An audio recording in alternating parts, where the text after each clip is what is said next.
It starts with the kind of nervous energy that makes a living room feel too small and a hospital feel too big. Gloria is overdue. Everyone is pretending they're calm, and nobody is actually calm.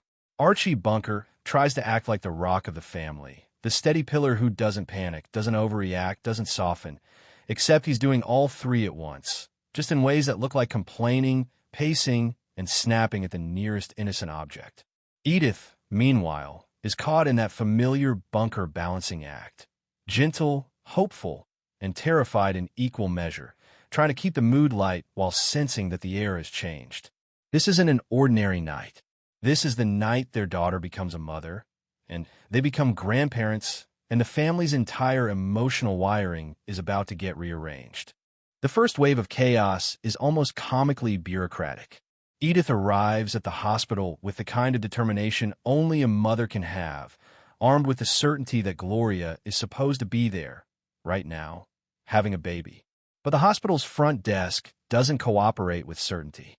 Names get misheard, records don't show up. The staff has that clinical calm that feels like an insult to a worried parent, and Edith's anxiety begins to boil. Archie storms in behind her with his own brand of panic, loud, stubborn, and convinced the world is doing everything wrong. He can't stand the waiting, can't stand the confusion, can't stand that he's not in control of anything. His fear comes out as irritation, because with Archie, fear rarely gets to wear its real face. In the middle of all that, there's an absurd side channel. Dorothy and Bernice, two nurses with a complicated sister dynamic, are weaving their own soap opera-grade grievances through the night.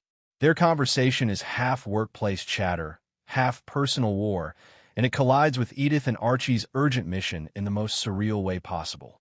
Edith is trying to locate her daughter. Archie is trying not to explode. And the nurses are juggling phone calls, grudges, and a level of petty domestic commentary that feels bizarrely normal for them. It's like the universe is insisting that even during life's biggest moments, people still argue about furniture, grocery shopping, and who ruined whose evening. Eventually, the fog clears. The right doctor's name surfaces. The right room number appears. Gloria is there, groggy, vulnerable, very pregnant, and still sharp enough to joke through discomfort.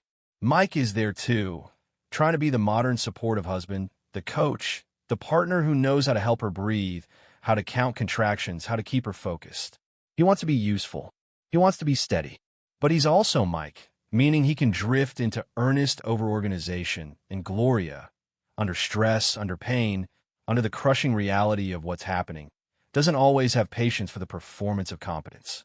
Their dynamic becomes a blend of tenderness and irritation, the kind that's honest because it's messy. The jokes aren't just jokes, they're coping mechanisms. Every laugh is a small refusal to be swallowed by fear. Archie, stuck outside the delivery room, becomes the world's worst waiting room philosopher. He doesn't like not being needed. He doesn't like not being the center of gravity. He doesn't like that Gloria, in the most important moment of her life, is relying on Mike in a way Archie can't control. Edith tries to soothe him, tries to reframe the moment as joyful, tries to remind him that this is what they've been waiting for. Archie keeps swinging between forced confidence and sudden dread, and Edith senses something almost funny in him. He's so overwhelmed that he can't even perform worry correctly. He eats when he thinks he should be too nervous to eat. He gets sentimental when he thinks he should be tough. He's terrified of how much he cares. Then the moment arrives. The delivery room becomes its own universe, counting, breathing, pushing, encouragement, and that strange mix of pain and comedy that only happens when people are pushed to the edge and decide to laugh anyway. Gloria keeps her spirit even as she's exhausted.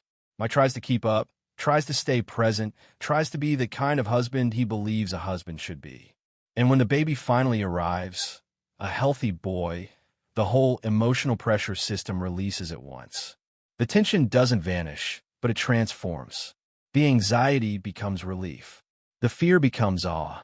Everyone suddenly has permission to feel what they were trying not to feel: love, shock, disbelief, and the quiet recognition that nothing will ever be the same again. Archie and Edith learn the news and respond exactly like Archie and Edith would. Edith lights up with warmth, tears, gratitude, like she's been waiting her whole life to hold this joy. Archie tries to keep his swagger, tries to land a joke, tries to act like he expected this all along, but the truth is written all over him. The man is moved. He may not know how to say it cleanly, but he feels it deeply. This baby is not an idea or a headline anymore. This is a real child, a real grandson, a new person whose existence instantly rearranges Archie Bunker's emotional priorities. And that's when the next phase begins, reality at home. Sleep deprivation turns the Stivic apartment into a foggy battlefield of diapers, feeding schedules, and small disagreements that feel huge at 2 a.m. Joey is adorable, but Joey is also relentless in the way all newborns are relentless. Gloria and Mike, still trying to find their rhythm as parents, now discover the truth that no one can fully explain until you live it. Caring for a newborn isn't just work, it's a total rewiring of time, energy, and identity. Gloria, who has carried the baby and delivered the baby, now carries the invisible weight of motherhood's nonstop demands. Mike wants to be supportive, but support can accidentally become control, and control can accidentally become disrespect. And that word, respect, starts echoing through their home like a warning bell. The tension hits a peak because of something that seems, on paper, smaller than it feels in life. Plans. Their best friends, Al and Trudy, are in town to get married on New Year's Eve. It should be fun. It should be a celebration. But fun and celebration are fragile when you have a 2-week-old baby and no sleep. A babysitter cancels at the last minute. Mike, under pressure, makes a decision fast. Rather than miss the wedding, he decides the wedding will happen right there in their apartment. He sees it as a solution, a bold move that rescues the night. He imagines gratitude, teamwork, applause. Gloria sees something else. She sees the same pattern she's been trying to name. Mike deciding things for her, assuming he knows what she wants, expecting her to absorb the consequences because he believes he's acting for the good of the team. And this is where the story gets quietly serious under the comedy. Gloria isn't just tired. She's fighting for her voice in a moment when her life has changed completely. She's a mother now, and she refuses to become a side character in her own home. She wants partnership that's real, not symbolic. She wants decisions made together, not handed down with a smile.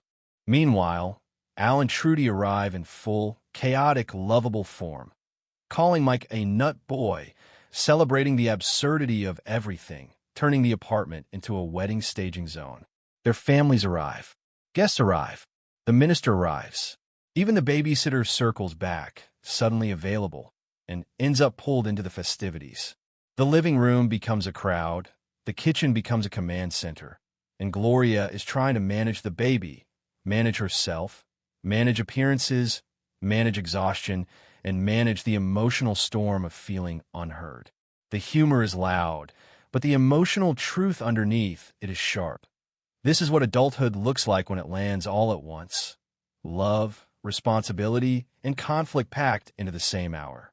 In the middle of the ceremony, Mike reads a quotation about marriage, about being together but not too close, about standing as two individuals even while sharing one life. The words land differently because the audience can feel how desperately Mike and Gloria need to understand them. Marriage isn't just romance. It's power sharing. It's respect.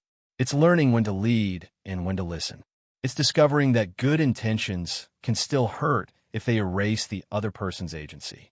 After the wedding, chaos fades and the apartment returns to its normal level of noise, meaning still loud, just fewer guests.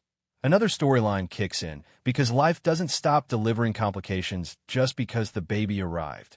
Archie, in classic fashion, finds himself tangled in a business opportunity.